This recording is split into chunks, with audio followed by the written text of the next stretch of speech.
Semua pada pagi hari ini kembali dapat hadir di masjid yang mulia ini dalam rangka kita melaksanakan sholat subuh berjamaah, dan insyaallah sama-sama akan kita lanjutkan dengan taklim.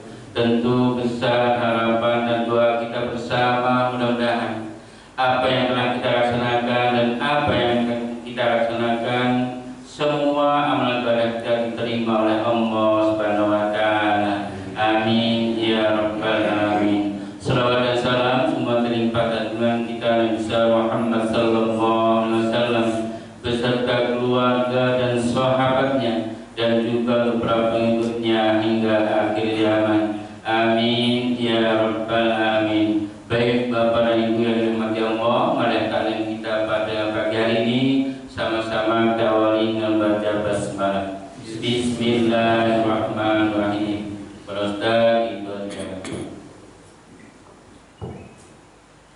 Bismillahirrahmanirrahim. Assalamualaikum warahmatullahi wabarakatuh. Innal hamdalillah nahmaduhu wa nasta'inuhu wa nastaghfiruh wa na'udzu billahi min shururi anfusina wa min sayyiati a'malina. May yahdihillahu fala mudilla lahu wa man yudlil fala hadiya lahu. Asyhadu an la ilaha illallah wahdahu la syarika lahu wa anna Muhammadan 'abduhu wa rasuluh. Ya ayyuhalladzina amanu taqullaha haqqa tuqatih wa la tamutunna illa wa antum muslimun. Wa qala ya ayyuhalladzina amanu kutiba 'alaikumus shiyam kama kutiba 'alal ladzina min qablikum la'allakum tattaqun. Amma alhamdulillah ma'asyiral muslimin wal muslimat yang dirahmati oleh Allah Subhanahu wa taala. Bersyukur di pagi yang berbahagia ini, pagi yang penuh dengan barakah, pagi di bulan Ramadan, hari yang ke-21. Alhamdulillah Allah berikan kesehatan jasmani dan dunia rohani juga insyaallah taala.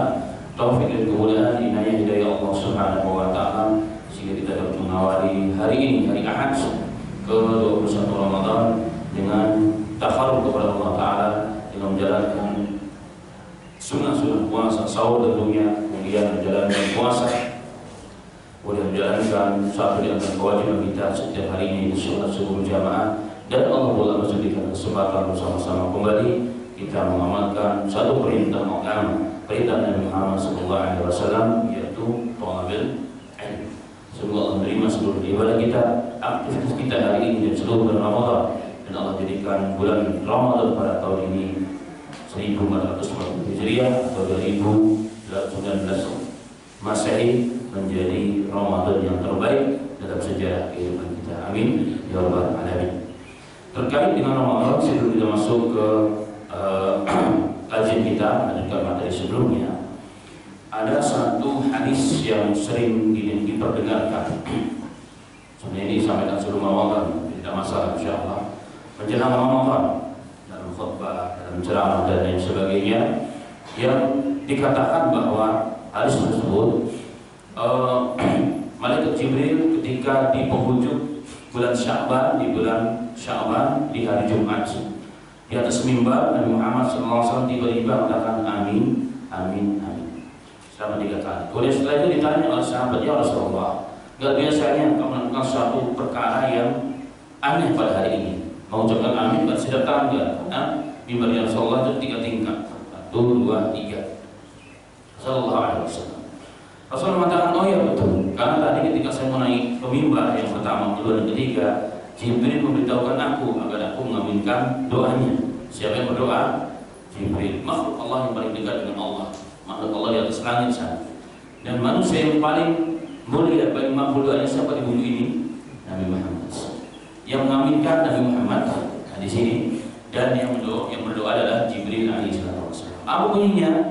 Ya Rabb, jangan abaikan, ya Rabb, abaikan puasa umat Nabi Muhammad jika sebelum puasa tidak melakukan 3 hal. Jika sebelum puasa tidak melakukan 3 hal ini ma'ruf. Yang pertama adalah orang yang tidak minta maaf kepada orang tuanya jika orang tuanya masih hidup. Abaikan, ya Rabb. Maka hadis itu mengatakan amin. Yang kedua adalah abaikan, ya Rabb, orang yang mau berpuasa dan dia tidak minta maaf kepada pasangannya. Amin. Yang ketiga, abaikan puasa umat Nabi Muhammad ya Rabb, orang yang tidak minta maaf pada kanan kirinya, tetangganya, saudaranya, ahli masjid dan seterusnya. Kata Nabi Muhammad, amin. Dan hadis ini ketika kita cek ke seluruh literatur hadis yang ada di bumi hari ini, katakan yang ada di bumi ini, ternyata tidak dapatkan teks hadis tersebut. Ternyata hadis tersebut tidak didapatkan sama sekali teksnya. Jadi berarti tidak ada riwayat yang sahihnya. Tapi kemudian ketika kita cari ada petunjuk. Ada yang berani mengatakan itu riwayat Al-Hakim dalam musnadnya nomor sekian bla bla bla. Dan juga riwayat Al-Imam Ibnu Hibban dalam sahihnya riwayat bla bla bla. Nah, petunjuk itu kita buka. Ternyata nomornya sama, tapi teksnya berbeda. Ada hadisnya memang, tapi tidak seperti hadis yang tadi saya sampaikan. Apa yang sahih? Yang sahih itu riwayat sahih. Bahkan saya juga bawa dari riwayat Bukhari, tapi bukan dalam Sahih Bukhari, tapi dalam Adabul Mufrad. Ada dua hadis. Yang pertama dari riwayat Abu Hurairah, yang kedua dari riwayat Jabir bin Abdullah radhiyallahu anhu. Yang berbunyi sama, teksnya sama. Ketika Rasulullah naik mimbar, yang pertama dan ketiga Rasulullah mengatakan amin, amin, amin. Sahabat bertanya, ya Rasulullah, sami'na kataqul amin, amin thalatha marrat. Ya Rasulullah, kami mendengar mengucapkan amin, amin, amin 3 kali. Sesuatu yang kau tidak pernah lakukan dalam Jumat-Jumat sebelumnya, ya Rasulullah. Maka Rasulullah mengatakan, oh ya betul. Ketika aku naik mimbar yang pertama, Rasulullah mengatakan Jibril datang kepadaku dan minta diaminkan. Karena Jibril berdoa. Dalam hadis yang pertama, syaqiya rajulun, celakalah seseorang itu. Dalam teks yang lain, ragima anfu abdin, diterlupkanlah wajah seseorang itu ke bumi. Itu gambaran celaka, dilaknat, dijauhkan oleh Allah dari rahmat Allah. Siapa yang pertama? Yang pertama adalah man adraka abawaini, yang mendapatkan kedua orang tua yang masih hidup, atau satu di antara keduanya, sedangkan dia tidak masuk surga.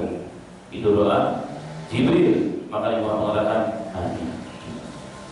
Ini soal. Jadi celaka orang yang hidup mendapatkan orang tuanya itu masih hidup, satu atau di antara keduanya, dan hidupnya orang tuanya itu tidak menjadi sarana bagi anaknya itu masuk dalam surga. Celaka. Bahasa kita ini celaka nih orang. Rasul mengatakan amin.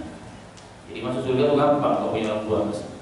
Mengabdi pada orang tua, berbakti pada orang tua, menjadi sarana yang paling mudah dan paling tepat untuk masuk dalam surganya Allah.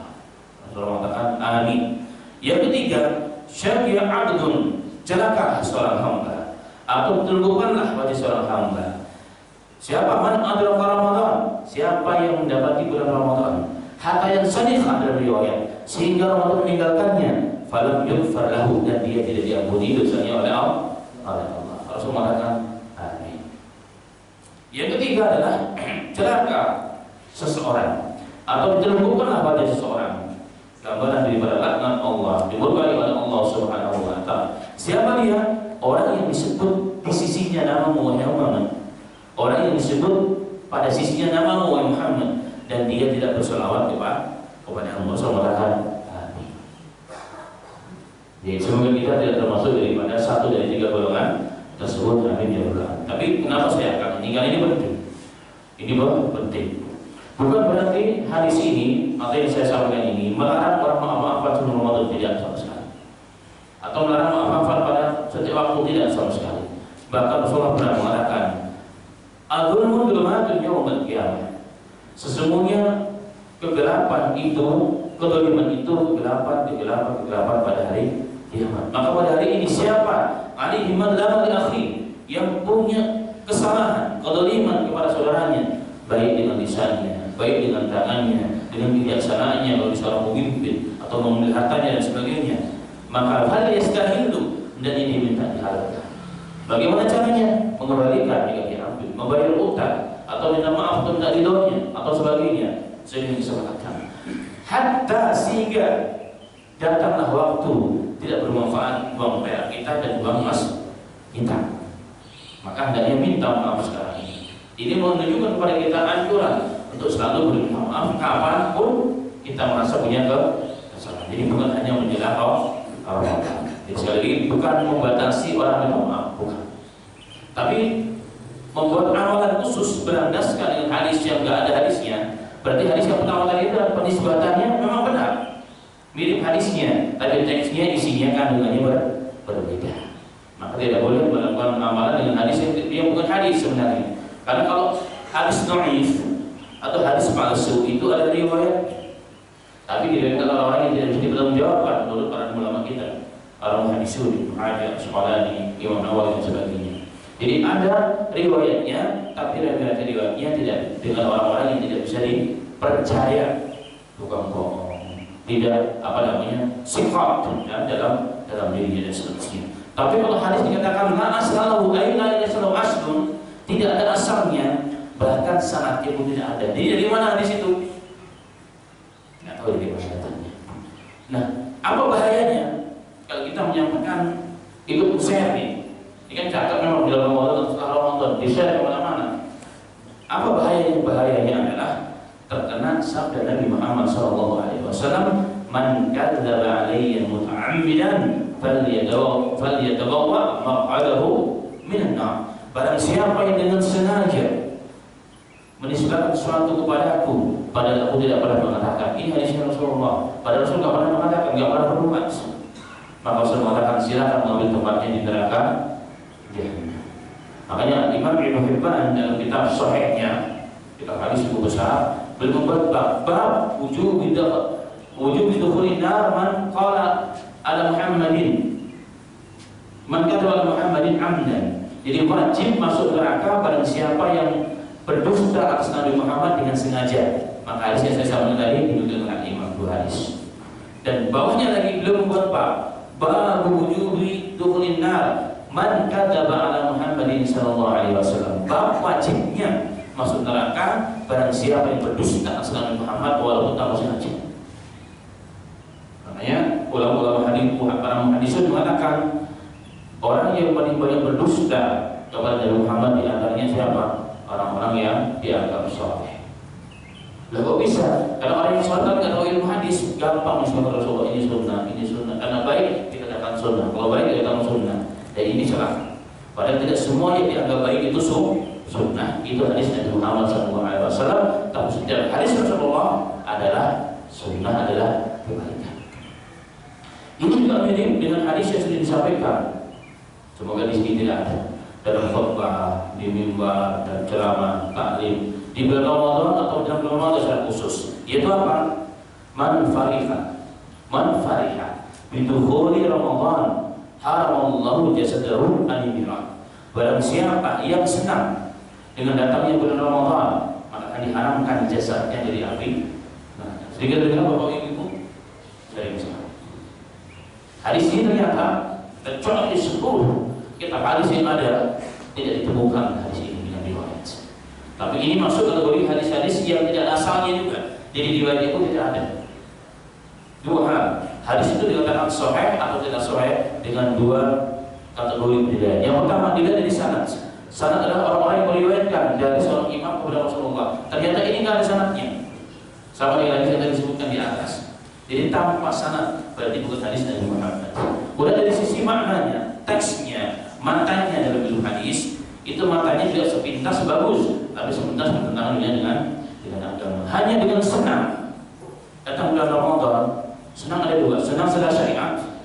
Kita wajib bagi seorang muslim senang dengan diberikan taufik untuk jalannya bulan Ramadan, harus senang. Itu perintah Allah. Wa qul bi fadlillahi wa bi rahmatihi fa bidzalika falyafrahu wa khairum mimma yajma'un. Maka hendaknya kalian bergembira dengan rahmat yang Allah berikan kepada kalian. Bergembiralah. Karena gembira dengan rahmat Allah, hidayah Allah itu lebih baik daripada dunia dikumputi orang-orang yang tidak muslim. Ini senang syariat. Nah, tapi di sini juga senang umum. Nah, kali jadi pertanyaan, siapa di antara orang yang paling gembira dengan datangnya bulan Ramadan kira-kira? Para pedagang. Ya kan? Omsetnya kan bisa beli berkali ganda, tenaga kain, terus ini apa dan sebagainya. Emas juga punya ini. Dalam pulang kampung. Kalau hanya senang saja, padahal mereka bukan muslim, masa dijamin dijamin tidak masuk neraka. Ini bertentangan dengan syariat kita. Maka secara sah juga tidak ada riwayatnya, secara makna juga bertentangan. Nah ini hadis terlalu banyak muslimin. Maka sekarang sudah zamannya kita berhati-hati, bukan berarti kita tidak boleh mengamalkan amalan apa saja. Silahkan. Yang penting memang ada sumber yang jelas kepada Nabi Muhammad SAW. Agar tidak menjadi orang yang paling rugi beramal yang begitu banyak, tapi dia dianggap apapun oleh Allah Subhanahu Wa Taala pada diri. Kalau cuma nggak dianggap saja, sudah selesai. Yang jadi masalah sudah nggak dianggap, nggak diterima, dianggap kita istihza, bermain-main dengan agamanya Rasul. Silakan dibaca di akhir surat Al-Kahfi. Jadi orang yang mengamalkan amal yang nggak ada contoh dari Rasulullah dianggap bermain-main dengan agama. Maka dia ditimbang, nggak ada nilai sama sekali di sisi Allah Subhanahu Wa Taala. Bahkan disiapkan dalam hati Allah Taala. Nauzubillah min dzalik. Ini sudah kelima, semoga menambah pengetahuan dan menambah keyakinan kita. Catatan penting. Setelah kita tahu dengan ilmu yakin, ini kesempatan ulama ya, bukan dari saya. Kesempatan saya hanya menyampaikan yang bisa para ulama kita. Setelah tahu hadis tersebut, bukan hadis. Dari sisi matan, dari sisi riwayat, hadis itu enggak benar, enggak ada riwayatnya. Dari sisi mana juga tidak tepat, maka haram bagi kita untuk ikut menyebarkan hal tersebut. Haram, dosa besar, termasuk berdusta kepada Rasulullah. Bahkan dalam Sahih Muslim Rasulullah mengatakan, kafa bima ikaliman ayu hadisya bikuli musamiya. Cukup seseorang dikatakan berdusta jika dia menyebarkan apa saja yang didengar tanpa di filter. Apalagi hari ini zaman apa? Hoax, itu termasuk hoax berarti. Hoax terhadap agama itu lebih parah daripada hoax terhadap manusia. Jadi tidak boleh. Boleh tapi buat catatan. Kalau ada ustaz bagaimana menyampaikan itu ya mungkin cara yang hikmah juga jadi baik. Ustaz maaf kali ini tadi saya pernah dengar atau ada yang katakan benar di Ustaz. Ini cara yang hikmah. Jadi tugas para agar apa? Namanya manusia nggak lagi sempurna. Karena beliau mengumpulkan dalam ilmu satu, tapi dalam ilmu hadis terpakai Indonesia banyak yang tidak paham. Bagus sekali dari tingkat nasional dan internasional. Tidak semua manusia itu sempurna. Maka saling mengingatkan demi kebaikan. Yang penting kita tidak merasa paling. Ini termasuk juga saling menasihati dalam kebaikan. Baik, itu mungkin hal yang muncul dari sebelum berangkat yang mungkin perlu diingatkan. Bentuknya tepat, pasti benar. Baik, kita lanjutkan materi kita pada pagi yang berbahagia ini. Waktunya yang separuh. Pada pertemuan 2 bulan yang lalu, kan bulan kemarin saya ada uzur ya, pulang bulan ada undangan di luar kota, di Sidoarjo juga. Terakhir kita kaji adalah tentang nama-nama neraka dan pintu itu dan neraka yang jumlahnya ada 7 pintu. Yang kita bahas alhamdulillah dengan detail.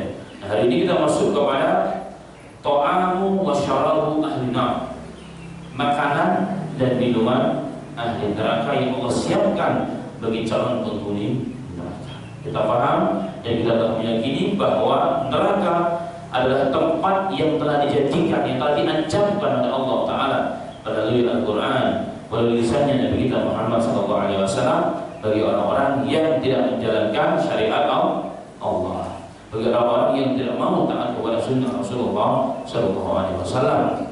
Maka masuknya neraka ini adalah kehendak kita masing-masing.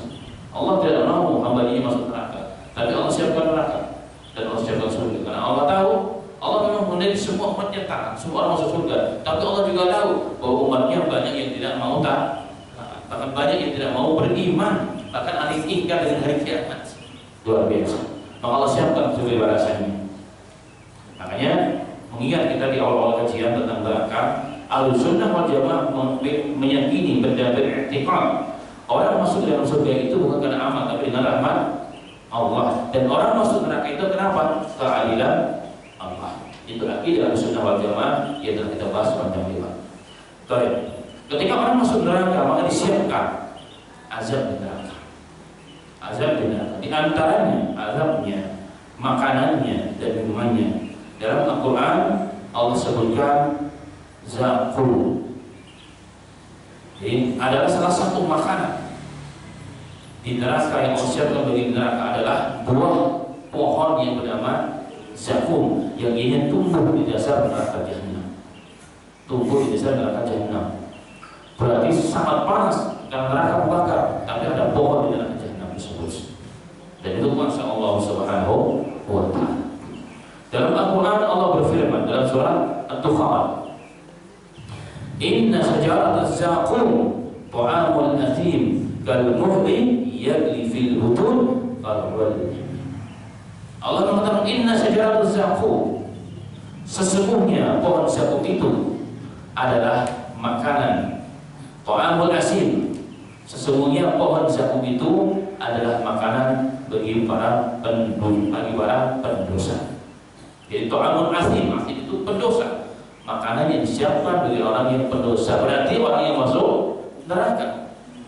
Kalau beliau di fil butun, Allah Akbar, rasanya seperti lelehan logam yang mendidih di dalam perut. Rasanya seperti lelehan logam yang mendidih di dalam perut. Gak usah di dalam perut. Kalau ada yang meleleh, besi yang meleleh, kita tempel dengan tangan, gimana rasanya? Bapak Ibu, paling merasakan, boleh dicoba ya. Tempel di tangan. Terus kita bayangkan bagaimana kalau itu dalam perut kita. Itulah pohon zakum jika dimakan oleh penghuni neraka. Subhanallah.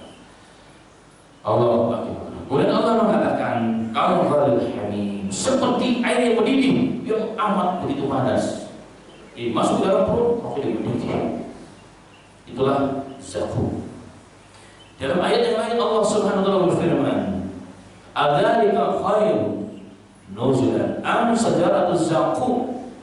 Makanan di surga itu yang disediakan oleh Allah untuk orang-orang yang beriman itu lebih baik, ataukah pohon zakum, ataukah pohon zakum yang disediakan oleh Allah bagi orang-orang yang kafir di neraka jahanam? Apakah itu yang lebih baik?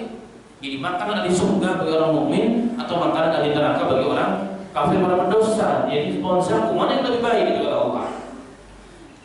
Allahu Akbar. Inna ja'alnaha fitnatul zalimin. Sesungguhnya kami jadikan pohon zakum tersebut sebagai azab. Fitnah di sini adalah azab. Ya, sebagai azab bagi orang-orang yang zalim. Bagi orang-orang yang zalim. Ya, bagi orang-orang yang zalim. Allahu Akbar. Siapa orang-orang yang zalim tersebut? Orang-orang yang musyrik. Orang yang sewenang-wenang melakukan kemungkaran di muka bumi, lagi sholat ditembaki, ya, membunuh tanpa dengan sebab yang dibolehkan oleh agama, itu orang-orang yang zalim.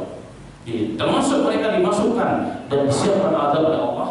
Pohonnya pohon zakum, buahnya dari buah zakum. Innaha syajaratun takhruju fi aslil jahim. Dan Allah mengatakan, dan sesungguhnya pohon zakum tersebut takhruju fi aslil jahim, dia tumbuh dari dasar neraka jahanam. Jadi dia tumbuh dari dasar neraka jahanam. Tal'uha ka'annahu ru'usus syayatin. Allahu Akbar.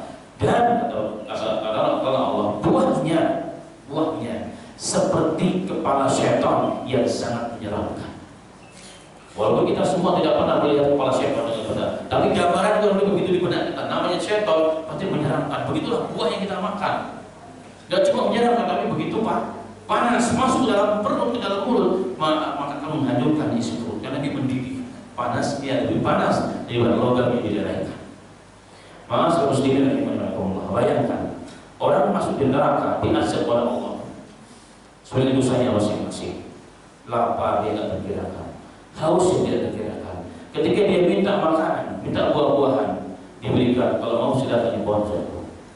Dia berharap dengan makanan pohon itu sedikit dia lelahnya hilang, capeknya hilang, sedikit merasakan apa? Nikmat dengan makanan tersebut. Tapi ternyata apa yang dirasakan? Ketika dimakan justru semakin bertambah. Kenapa kok dimakan? Karena tidak ada pilihan lain.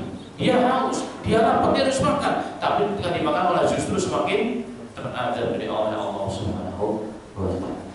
Itulah di antara buah zakum. Nauzubillah min dzalik.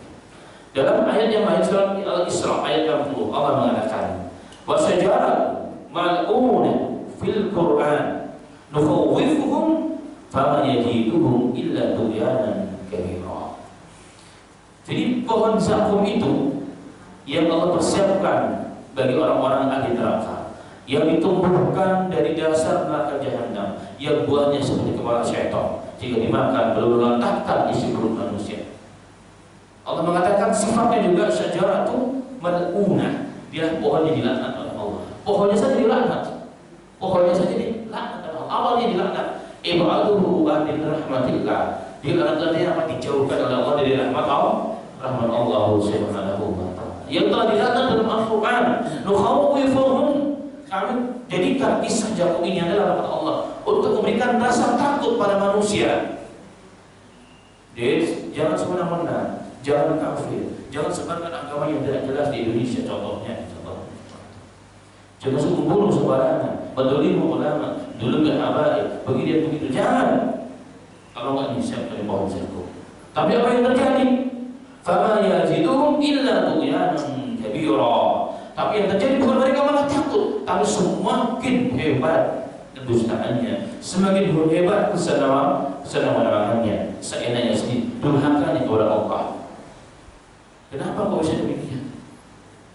Padahal begitu mengerikan kisah, karena hati mereka, telinga mereka dan pendengaran mereka sudah dikunci oleh Allah. Khatamallahu ala qulubi wa sam'i wa absari. Kalau dikunci, matanya sudah nggak bisa lagi normal, telinganya sudah nggak bisa lagi normal, hatinya lagi nggak bisa lagi normal, otaknya sudah nggak bisa berpikir dengan normal.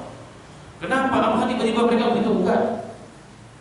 Ya, para pengkhianat, para orang yang mendolim itu bukan tiba-tiba dia begitu. Kok bisa membunuh orang dengan sembarangan? Dia senyum, katanya nggak apa-apa kok, damai ini semua musyrik. Nggak bahasa kata damai, nggak apa-apa, kondusif. Padahal orang terberhenti. Kok bisa teganya begitu? Kenapa? Nggak tiba-tiba, maksudnya dia prosesnya banyak. Jadi hal-hal yang kecil dia lakukan. Sama halnya orang yang korupsi sampai triliunan, miliaran ini, bukan tiba-tiba dia berani korupsi segitu banyak, tidak. Tapi dimulai dari hal yang kecil. Korupsi waktu dulu mungkin, kemudian korupsi laporannya, korupsi 100.000, 200.000, sejuta, naik lagi, puluhan juta, naik lagi, terus. Jadi semua dengan proses. Nggak mungkin orang ujuk-ujuk langsung berani seperti itu. Begitu juga agenda Abu Bakar. Udah diberikan nasihat dengan berbagai macam nasihat, dengan kejadian alam yang memberikan isyarat yang jelas, tapi kok nggak bergeming, tidak mengambil ibadah dan pelajaran. Kenapa? Dia sendiri yang salah, karena dia telah menumpuk dosa di atas dosa, kehitaman dan kesesatan di atas kehitaman dan kesesatan. Na'udzubillah. Seorang syekh yang bernama Tahir bin Asur rahimahullah ta'ala, beliau mengatakan kila makna mal'unah. Makna mal'unah dalam ayat tentang zakum surah Al-Isra tadi, syajarat mal'unah, pohon yang dilaknat oleh Allah. Beliau mengatakan annaha mawdu'atun fi makani la'nah. Hai wa hiya ib'aduhu anir rahmah. Innaha makhluqatun fi wudu'il 'adab. Bila syaqi la taqul 'ab di kulli ta'amil dhar mad'um. Makna pohon dilaknat apa? Karena tempat pohon zakum itu di tempat yang dilaknat oleh Allah. Yaitu apa? Tempat yang dijauhkan dari rahmat Allah, itu neraka. Dan neraka Allah sama tidak ada rahmat sama sekali. Rahmatnya tak dicabut oleh Allah. Semua diberikan kepada ahli surga. Dan hadis yang sahih Rasulullah mengatakan, lillahi mi'atu rahmatin. Allah itu punya 100 rahmat. 99 Allah simpan, nanti diberikan kepada ahli surga.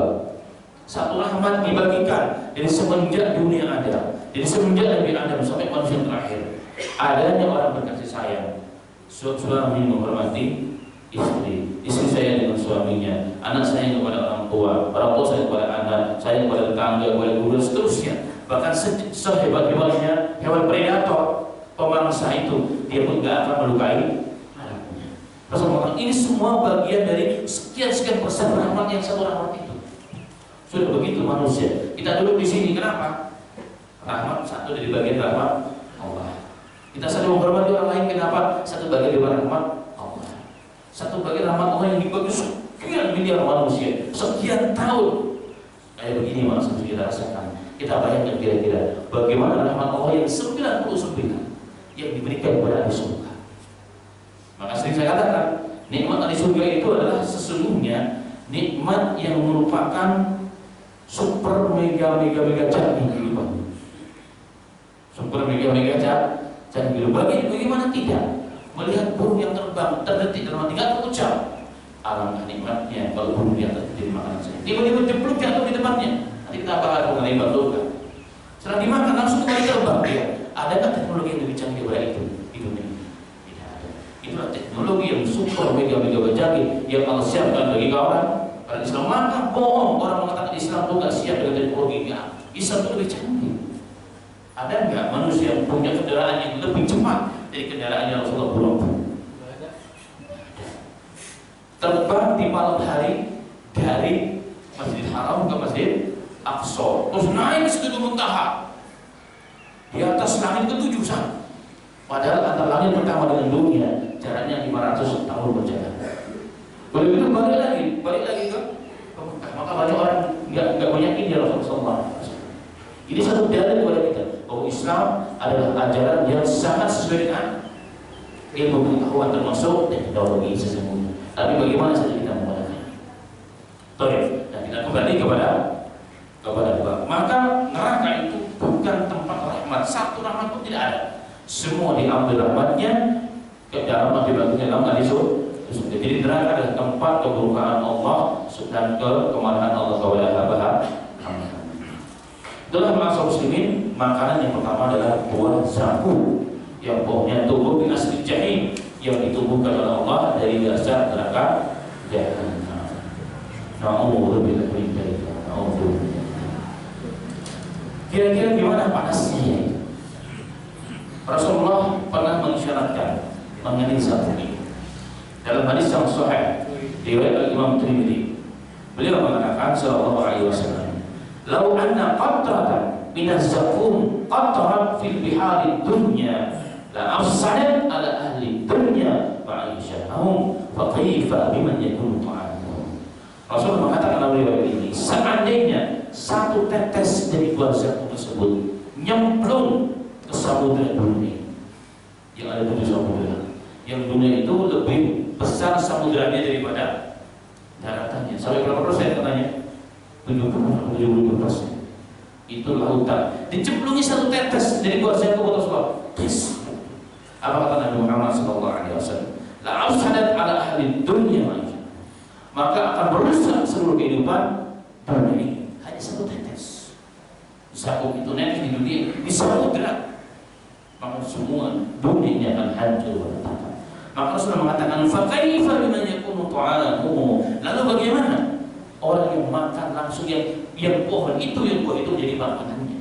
Apa yang akan terjadi kira-kira? Subhanallah. Ini gambaran yang sudah cukup dari Nabi kita Muhammad SAW tentang kedahsyatan dari buah zakum yang merupakan makanan idaman bagi ahli neraka. Tapi bukan kenyang, bukan senang, justru tentang azab pada Allah Subhanahu wa ta'ala. Na'udzubillah. Yang kedua adalah hamim.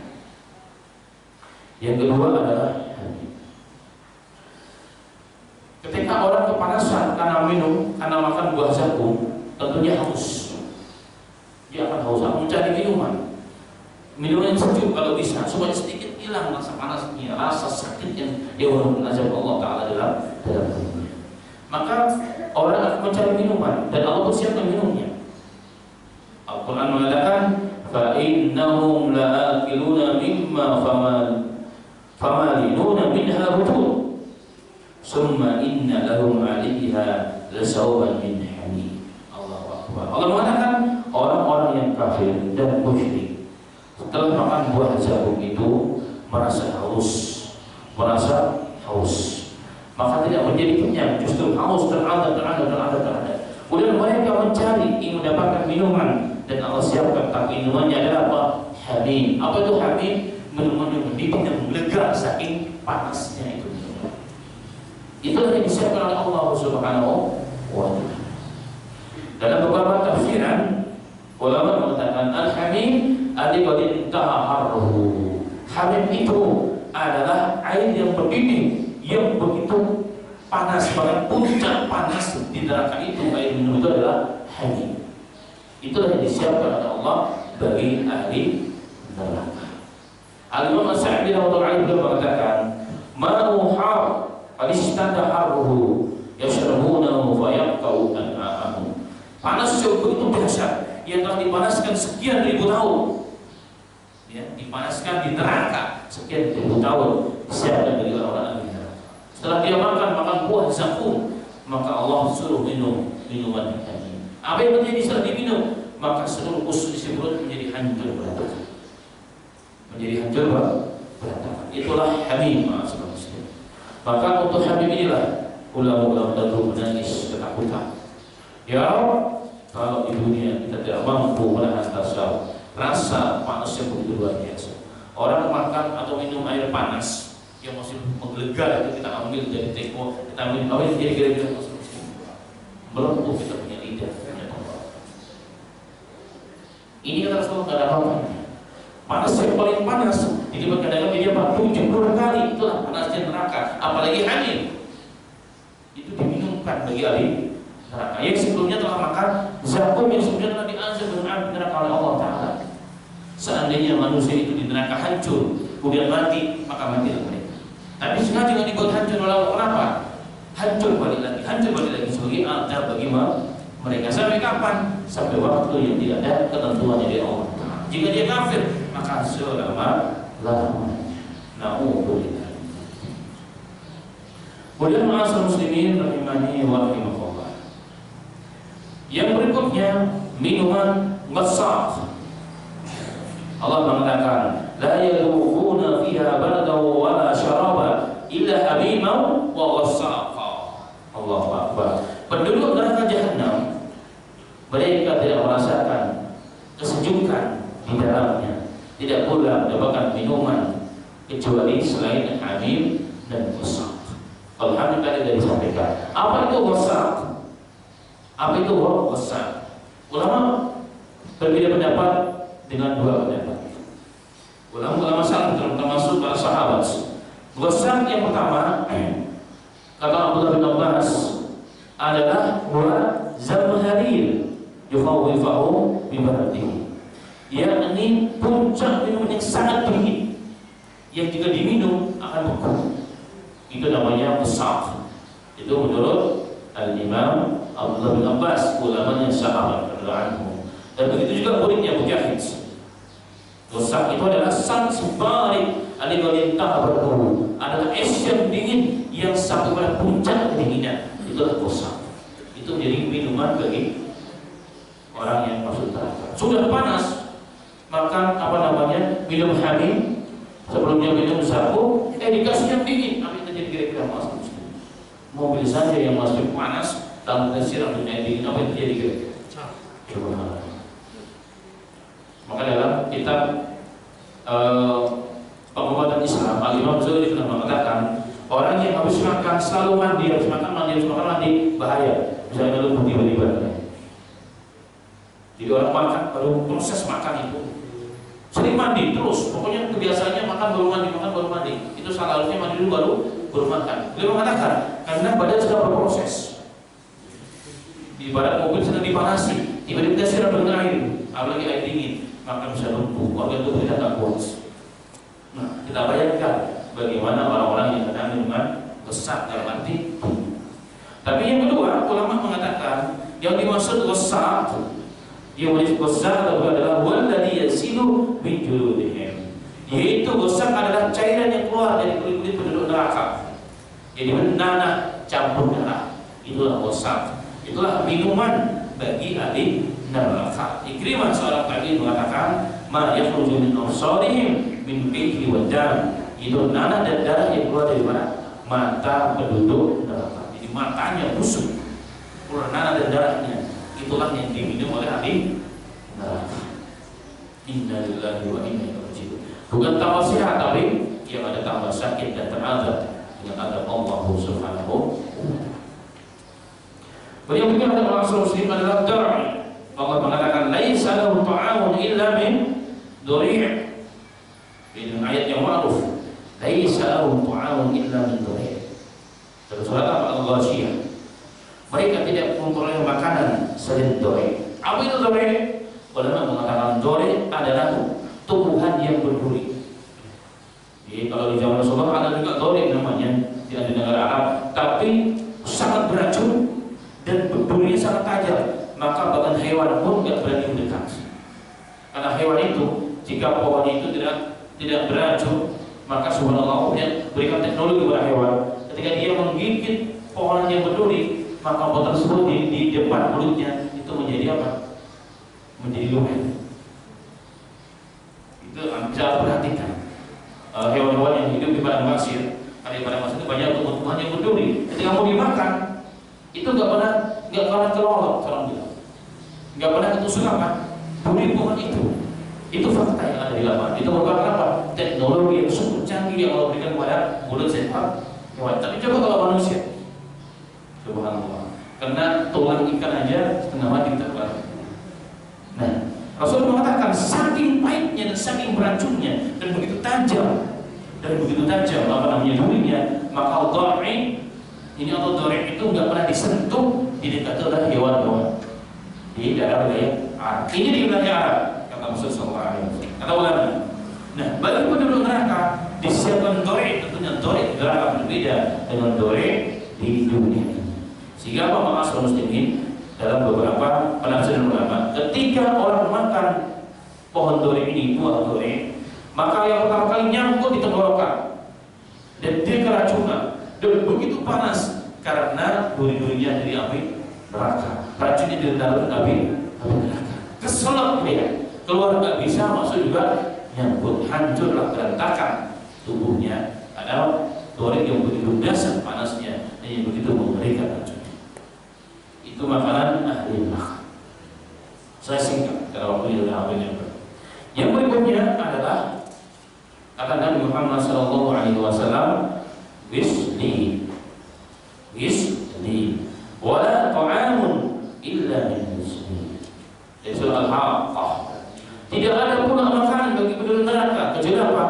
Wisli. Apa itu wisli? Menurut seorang sahabat dari Abdullah bin Umar radhiyallahu anhu, beliau mengatakan, mana gisli ini sadidu ahli nar, yakni nanah penduduk ahli neraka. Nanah dikumpulkan, ditampung, kemudian diberikan minum kepada penduduk ahli neraka itu sendiri. Na'udzubillah. Ulama mengatakan ma yakhruju min rahimihim, cairan yang keluar daripada tubuhnya karena bernanah, campur darah. Inilah ma'asyiral muslimin rahimakumullah, makanan dan minuman yang Allah siapkan bagi ahli neraka. Untuk itulah Rasulullah menangis begitu kalau membaca Al-Quran, maka Nabi Muhammad SAW akan menangis jika teringat tentang adab-adab neraka. Karena itulah maka Aisyah anha berandai-andai, ya laitani, oh alangkah indahnya jika aku jadi sebatang ranting saja. Dalam riwayat jika aku menjadi seekor burung terbang sana kemari, yang jika di akhirat nanti hidup kemudian dijadikan tanah kembali oleh Allah Ta'ala. Berbeda dengan manusia. Kalau di proses fase yang luar biasa, satu di antara adalah fase apa? Mempertanggungjawabkan setiap amalan-amalan. Dan jika amal kita tidak sempurna, kurang amal baiknya, maka disiapkan azab yang tadi sama-sama telah kita bahas. Makanannya, minumannya, buah-buahannya. Dan itu semua kenapa Allah ceritakan dalam Al-Quran, Allah mengatakan ini yukhawifuhum, untuk berikan rasa takut pada diri manusia. Kalau Allah Rabbul Alamin sudah bercerita, menunggu kita dengan keterangan dengan azab yang seperti ini, tapi kita masih langgar juga, berarti sama kita tidak yakin dengan firman Allah Subhanahu wa Ta'ala. Semoga Allah Subhanahu wa Ta'ala membimbing kita semuanya dan terus membimbing kita dengan hidayah di ayat kita, itu menjadi orang-orang yang takut kepada Allah Ta'ala sehingga mampu menghindari seluruh larangan Allah, seluruh apa yang dilarang oleh Rasulnya Sallallahu Alaihi Wasallam, dan dapat menjalankan seluruh perintah Allah dan perintah Nabi kita Muhammad Sallallahu Alaihi Wasallam. Amin ya rabbal alamin. Demikian kita pada program ini, semoga bermanfaat. Sampai dulu kembali kepada sahabat.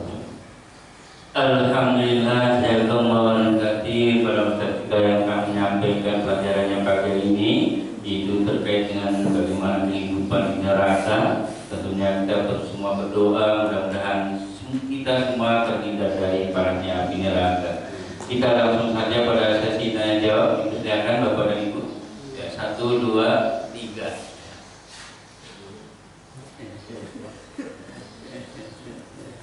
Assalamualaikum warahmatullahi wabarakatuh. Waalaikumsalam.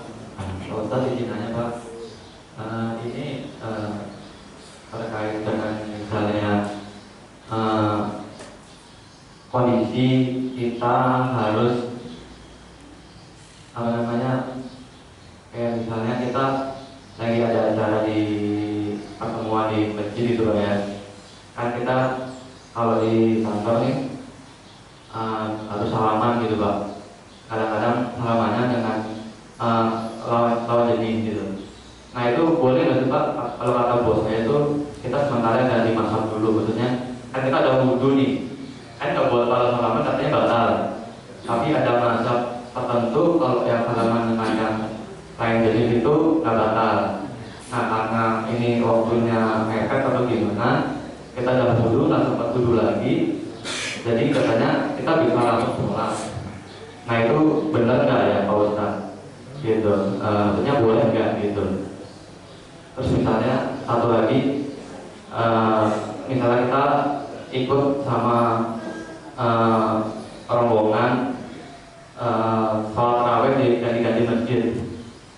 Kadang kita tarawihnya di masjid yang sholatnya 11, terus besok lagi kita di sholatnya 23 gitu. Nah itu jadi kita ganti-ganti gitu, itu gimana gitu Pak Ustadz? Terima kasih.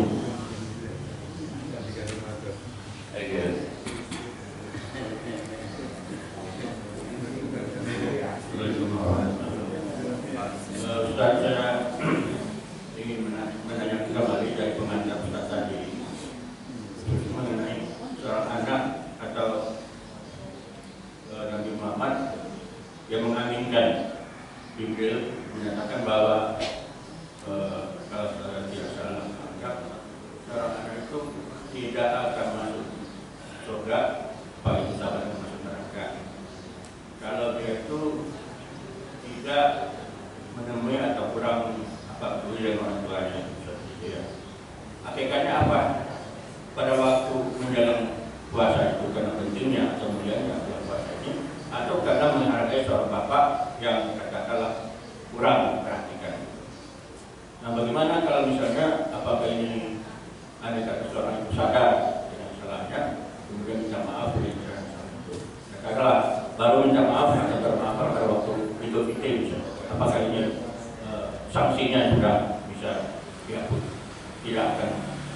Kita kena sanksi demikian. Terima kasih.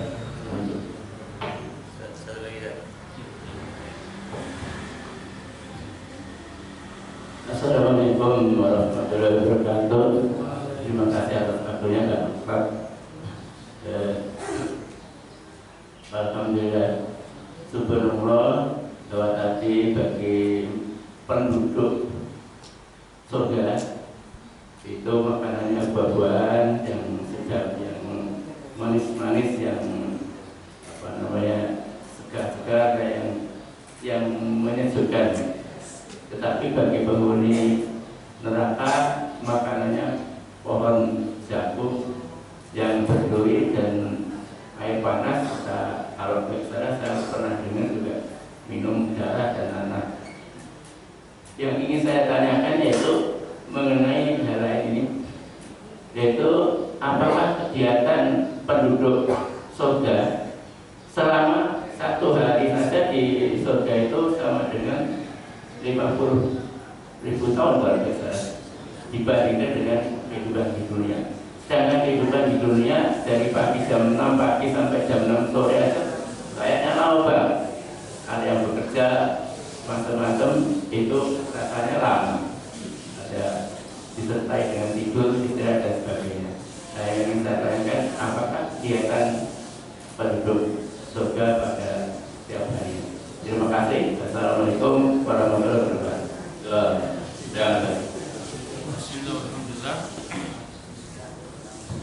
Bismillahirrahmanirrahim.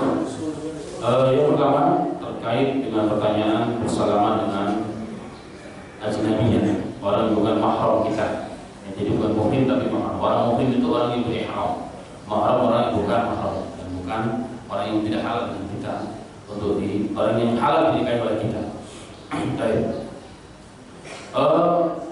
Sebenarnya urusan salaman dengan yang bukan mahram dengan kita tidak bisa hanya sekedar dikaitkan dengan urusan fikihnya, terkait batal tidak batal. Kalau terkait batal tidak batal, maka mazhab Syafi'i berpendapat bahwa persentuhan dengan perempuan hukumnya batal, sedangkan jumhur ulama, kebanyakan ulama mereka mengatakan tidak batal. Tapi masalahnya bukan batal tidak batal, kalau dalam Islam itu dosa. Itu dosa. Mudah-mudahan batal artinya salaman dengan semua orang Indonesia. Rasulullah mengatakan, Aisyah pernah mengatakan, Rasulullah sampai meninggal dunia tidak pernah menyentuh perempuan yang bukan mahramnya. Rasulullah mengatakan, lebih baik telingamu, kepalamu dicor dengan timah yang mendidih daripada saya bersalaman dengan yang bukan mahramnya. Jadi bukan hanya sekedar sholat tidak sholat, sholat tidak sholat. Kalau kita bersentuhan tidak sengaja itu bagus. Jadi kalau kita bersentuhan bagaimana? Apakah kita boleh langsung sholat? Ya kembali kepada keyakinan kita masing-masing. Tetapi memang Rasulullah SAW bahkan sebelum sholat terkadang mengetuk keningnya Aisyah. Aisyah apa? Rasulullah sedang sholat, rumahnya sempit sholat malam. Maka Rasulullah sebelum sujud termasuk mengangkat kakinya Aisyah tanpa ada alas antara yang membedakan kulit Rasulullah dengan tangan Rasulullah. Itu urusan fikih. Ini urusan kembali kepada kita masing-masing silahkan. Tapi saya menjawab di sini bukan masalah itu namanya berdalil untuk membolehkan perbuatannya. Ini boleh berlindung daripada perbuatan yang dilarang dengan dari yang itu lari, dan itu budilah namanya. Ila itu dibidangkan oleh biasa orang Yahudi. Baik. Kemudian terkait dengan sholat tarawih pindah-pindah. Aslinya nggak ada masalah, silakan pindah-pindah. Semakin banyak tempat masjidnya, semakin banyak saksinya. Tapi sebenarnya sholat tarawih itu tujuannya adalah Lailatul Ramadan, menghidupkan malam Ramadan. Sebenarnya menghidupkan malam Ramadan. Maka senang sekali kalau kita mendengar di satu masjid yang sholatnya satu juz, ya kan? Dibaca bukan dengan apa? Dengan ekspres begitu. Itu mungkin kencang luar biasa. Tapi sholat itu dinikmati, didengar. Bahkan sholat tanpa tumanina, sholat dengan kayak terburu-buru 7 menit, 21 itu bukan sholat. Itu bukan sholat. Bahkan bermain-main dinilai bermain dengan agama. Bermain, kalau meninggalkan sholat, kita tahu sholat itu wajib, dosa. Tapi bermain dengan agama, pokoknya kufur kafir. Dan ini berbahaya. Ya mungkin kalau orang melakukan tantangan kejahilan, insya Allah dimaafkan. Tapi masa selama hidupnya jalan terus kan? Itu pertanyaan. Rasulullah mengatakan, ciri orang munafik itu sholatnya seperti apa? Seperti ayam atau burung atau bidian. Padahal sholat itu sehat. Saya kalau orang modal itu bisa 10 kilo dulu. Karena pulang yang rumah jam 11. Sebelum buka sudah mulai dulu. Kita bagi ada gajinya. Istirahatnya jalan. Alhamdulillah bisa tunggu sampai 10 kilo tahun kemarin. Ya, salat dan nikmat sama muslimin kalau kita menghayati ya, nikmat. Nah mungkin kalau untuk satu tujuan tertentu ada sampai Ramadan, mungkin karena tujuan syiar dakwah dan seterusnya ya silakan musyrik. Tapi memang anjurannya bukan hanya sekedar safari, tapi menghidupkan malam Ramadan itu dengan Al-Quran. Bukan banyaknya yang menjadi prioritas, bukan banyaknya rakaat, tapi khusyuknya, wudhunya, tartilnya. Sini kita menikmati. Syukur-syukur bisa meresapi maknanya, bisa diteruskan di mata kita. Itu luar biasa. Nah itu yang berdua kita perlu perjuangkan.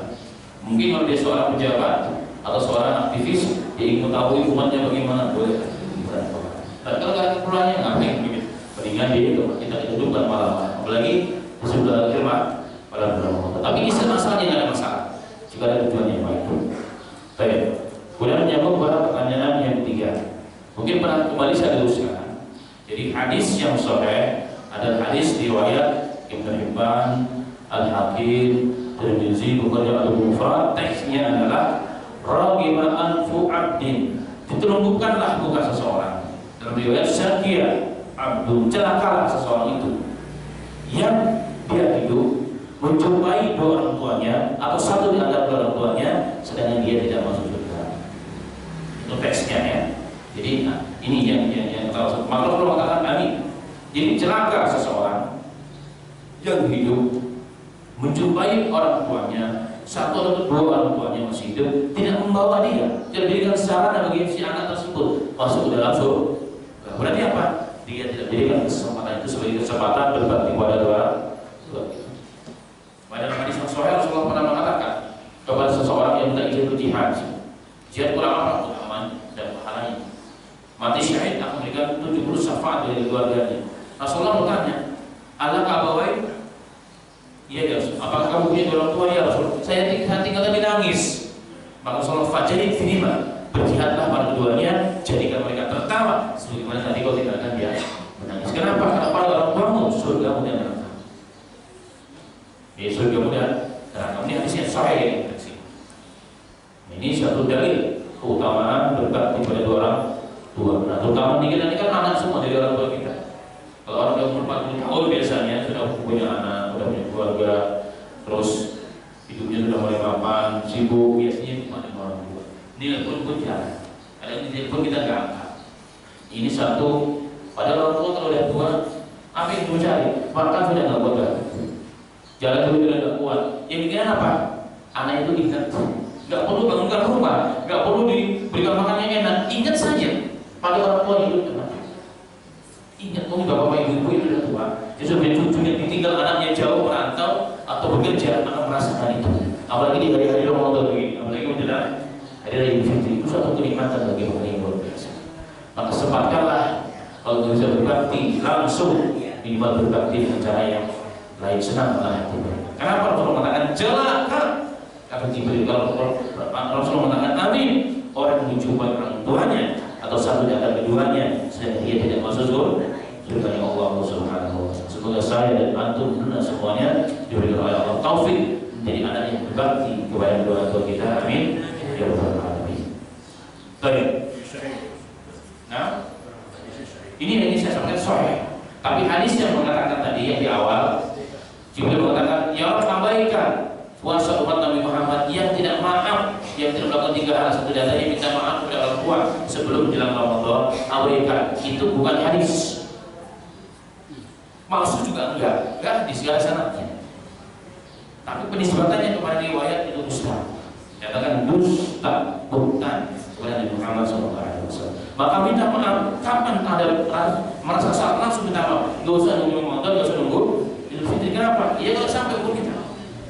Sekarang kan banyak orang mati mendadak, terutama para penjaga TPS banyak mendadak mati mendadak. Kalau sempat hari raya, alhamdulillah. Kalau enggak, apakah ada saudara dari bapak yang pulang dari Jawa, dia salah satu penjaga TPS nyampe di Jakarta, terasa pusing, istirahat ya bangun mati mendadak. Itu tanda-tanda akhir zaman.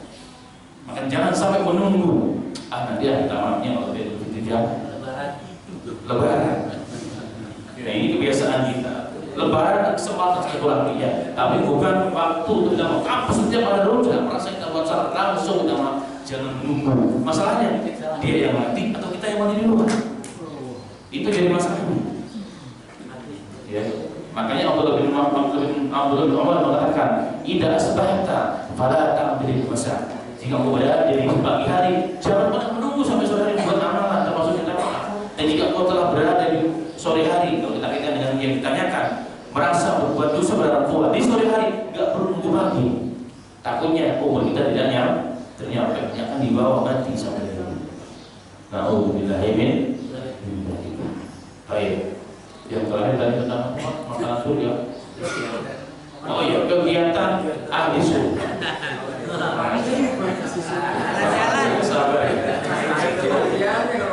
Kayaknya sudah tahu semua soalnya sudah tahu semua. Jadi kegiatan di surga, Quran dan hadis menjelaskan. Yang jelas kita nggak perlu kerja, nggak perlu berkeringat, ya kan? Nggak ada sakit, nggak ada tua. Nah kita bahas dari bab surga. Nggak ada tua, nggak ada sakit, muda selama-lamanya. Yang tua pun jadi muda. Umurnya 30 sampai 32 tahun, lagi setahun. Mas Suyato senang sekarang. semuanya cakep. Tumbuh di surga setinggi bapak kita Adam, naful hasta ke langit, jadi 30 meter tinggi. Lebarnya sampai 4 meter. Gimana Pak? Ini berapa tingginya Pak Haji? Sampai menara 30 meter. Jadi manusia tercakap. Pernah ada satu kali ada ceramah muhadharah, teman saya belajar tentang surga. Tiba-tiba orang Afrika berdiri, Syekh instruksi, saya tanya ya Syekh, apakah di surga kami ini orang Afrika jadi putih atau enggak? Maka saya akan tanya senyum. Semua menjadi manusia yang terganteng, hidungnya mancung, badannya besar, tinggi gagah, luar biasa. Tadi katakan Allah dan Allah ya Syekh, inilah kabar yang kami butuh. Wah, arit aja mas Angkul besok nyawa. Nah kerjanya apa kerjanya? Makan, minum, shopping. Ada shoppingnya. Jadi setiap hari Jumat ada pasar. Tapi pasarnya di surga. Kalau di pasar di Bengkok kan jatuh sana bunga sana, parkirnya susah, pulang-pulang. Tapi kalau di surga, pulang dari surga pasarnya apa? Pasarnya adalah pasar gambar bidadari-bidadari kita ini. Tapi ini di surga. Nah ketika pulang dari pasar, bentar berkotor. Hadis soal mengatakan, fayajadu husna wa jamaah.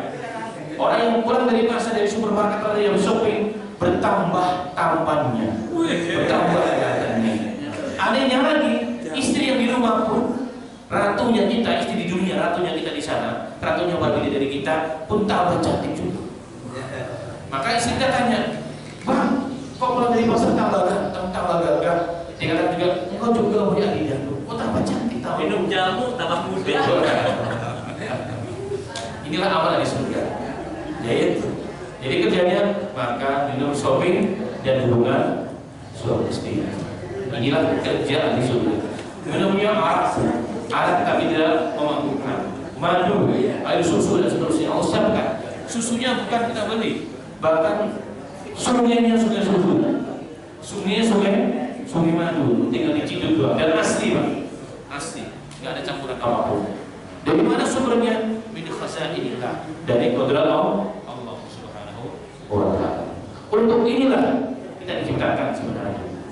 Makanya kata Allah, fastabiqul khairat, berdoa kalian untuk menuju sana. Wasabiqul maghfirati wa jannah, berdoa kalian mencari maghfirah Allah dan surganya Allah yang luasnya seluas langit dan bumi.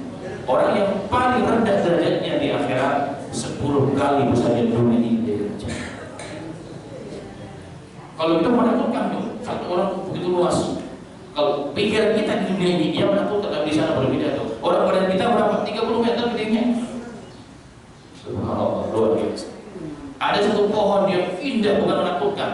Dalam hadis yang sahih, jika ada seorang penunggang kuda yang tercepat di dunia, begitu di pohon tersebut 100 tahun, bahkan tidak tembus begini. Segelinya, berarti angker bukan angker, tapi indah, bukan menakutkan. Kalau di sini kan menakutkan, di sana indah. Kalau kita keliling dari Jakarta ke Cirebon, berapa hari kira-kira?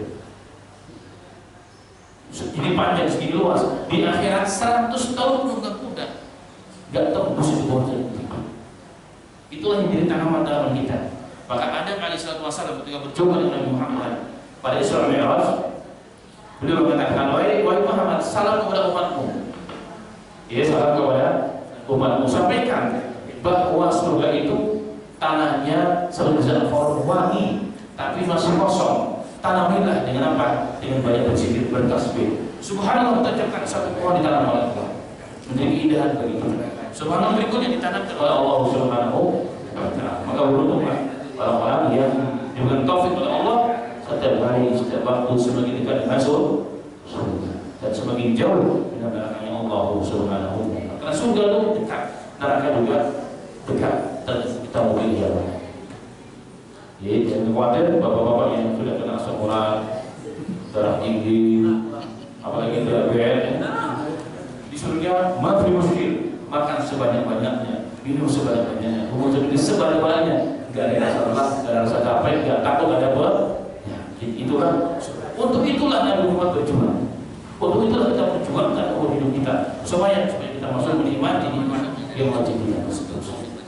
Maka aku iman dulu ya Allah, alhamdulillah, Rabbil alamin.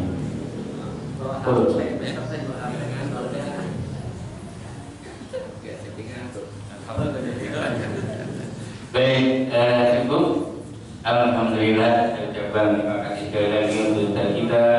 Semoga Allah menambah kebahagiaan untuk beliau dan untuk kita semua. Dan marilah kali kita pada pagi hari ini sama-sama kita tutup dengan hamdalah dan doa kafaratul majlis. Alhamdulillahirabbil alamin. Subhanakallahumma wa bihamdika asyhadu an la ilaha illa anta astaghfiruka wa atubu ilaik. Wabillahi taufiq wal hidayah. Wassalamualaikum warahmatullahi